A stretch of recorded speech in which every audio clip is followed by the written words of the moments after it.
know you're all mulling what to do when you graduate, whether to go into business, technology, or politics, whether to focus on improving the world or improving your bank balance.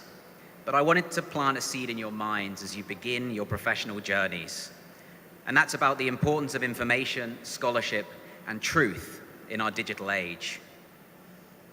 You're refining your minds at a crucial moment for humankind, where advances in technology have made information more democratic, but perhaps facts harder to discern.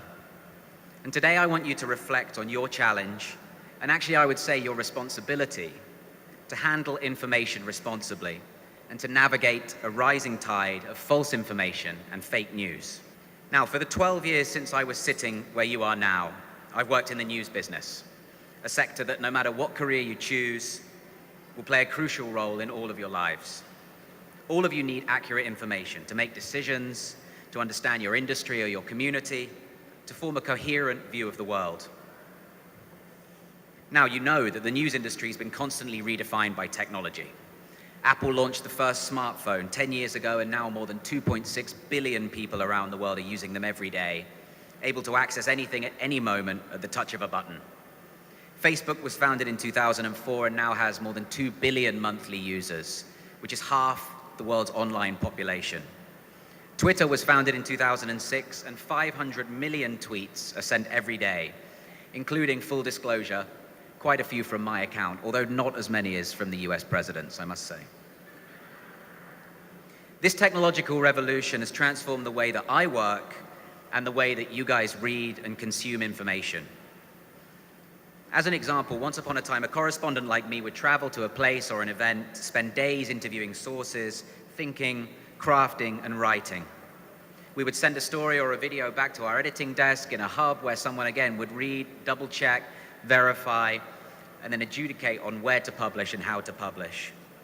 Now, as journalists, we publish directly and constantly, using a variety of different platforms from the moment we arrive on a scene, tweeting news, thoughts, or vignettes, Instagramming images, blogging, shooting video.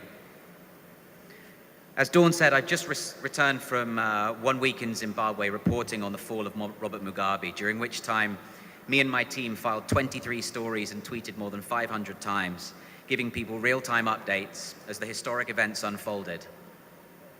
Now, on the one hand, this technological revolution is, of course, welcome. It's democratized information. It's increased the number of sources we can read and how quickly, even instantaneously, we can read them. But it's also unleashed a more pernicious dynamic, creating the illusion that all content from all sources is equally credible. And of course, they're not. An increasing number are publishing false, unverified, or fake content, falsehoods that can now be supercharged and disseminated in real time by social networks. Fake news is now coming in all forms and is expanding and mutating fast. As an example, in Zimbabwe last week, one report circulated, which you may have been familiar with, about Robert Mugabe's wife, Grace, fleeing the country for Namibia. Now, this was a report which once upon a time might have ended up in the pages of a newspaper, but because of the technological advances, nobody really knows where it originated, but the report was quickly disseminated by tens of thousands of accounts on Twitter. It was picked up by credible journalistic organizations, which lent it an authenticity. Other organizations picked it up. News organizations started dispatching reporters to Namibia, where Grace Mugabe was supposed to have fled to. They spent thousands and thousands of dollars anchoring their stories from this place. It was completely false. It was completely concocted. And it's just an example of how quickly these kind of falsehoods can spread and how all of us can be duped by them. Another example. When I was in Kenya for the election earlier this year, which you'll remember was very tense, dozens of pictures were circulating on social media showing outbreaks of violence across the country.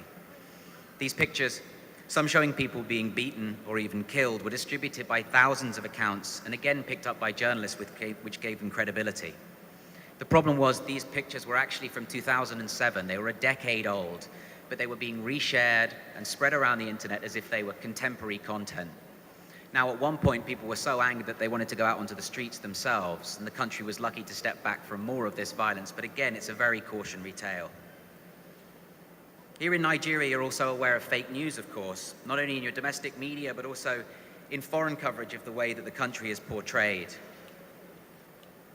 I know it's an immense source of frustration to many here that Nigeria is often only portrayed as an unstable or even hostile place, when we all know the reality is very different. Anybody who's spent any time here.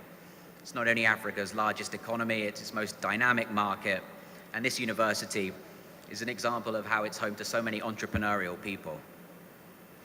Now, I can't pretend that fake news is an entirely new phenomenon. The first mention of it was made by Chanakya, an ancient Indian philosopher writing in 300 BC, who explained how it could be applied to warfare. In the 16th and 17th centuries, printers would crank out pamphlets or news books offering detailed accounts of monstrous beasts or bizarre occurrences. One such pamphlet from my homeland, the UK, from 1611, reported on a woman who managed to live for 114 years without eating or drinking. Fake news didn't used to be very plausible. But what else is different now? The answer, of course, is technology. Search engines and social media platforms offer an unprecedented opportunity to spread false information in real time and at scale. Technology means anybody can be a publisher now, and they have little incentive to protect their brand by telling the truth. Thanks to internet distribution, fake news has become a highly profitable business, generating clicks to sell advertising revenue. And that trend is not likely to end soon. Quite the contrary. It's not just a problem in the news world, but increasingly a business problem for those of you who want to go into finance and start your own businesses. A few years ago, the world's stock markets lost $130 billion in value in minutes after the Associated Press tweeted that an explosion had injured Barack Obama. AP said that its Twitter account was hacked. To give you a sense of how much $130 billion is, it's 3 times the value of the entire economy of Ghana. Not as much as Nigeria, of course. 3 times erased instantly because of a single prank. And smaller incidents of this nature happen daily in world markets. Now, beyond what this means for the news business or for business globally, I worry about what it means for our societies. For my country, for Nigeria, for the ties between us. This explosion of fake news has created an environment where there are few accepted facts, a world where facts are secondary to opinion, a world where the media landscape has fragmented, a world which has become intensely polarized. So the world needs help, and that's where you come in. Facebook, Twitter, and Snapchat are not editors. They're not going to tell you what's real and what's fake, and they're quietly admitting that they don't have the manpower or technology to cope with this problem. As educated, digitally literate young leaders, it will be up to you to interrogate this information, act as filters, stand up for truth and reason. Whatever you read, whether it's news, history, or politics, be open-minded, but especially critical. When you want to share content from social media, be suspicious, be skeptical. More than ever, you need to interrogate to understand the source of the information. What is the distributor's agenda? Is it credible? Can it be trusted?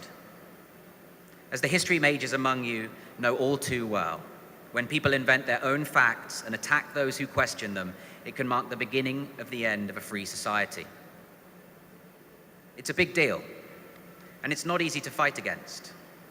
In a way, all of us are now producing news, filtering and augmenting and exaggerating through our own social media accounts every day. There's a pressure to share these stories that are funny, controversial, and alarming. But a mentor of mine, one of my first editors, who took me under his wing, said something to me which has always held true. The truth is hard, but it's better to be right than to be first, and better to be wise than to be loud.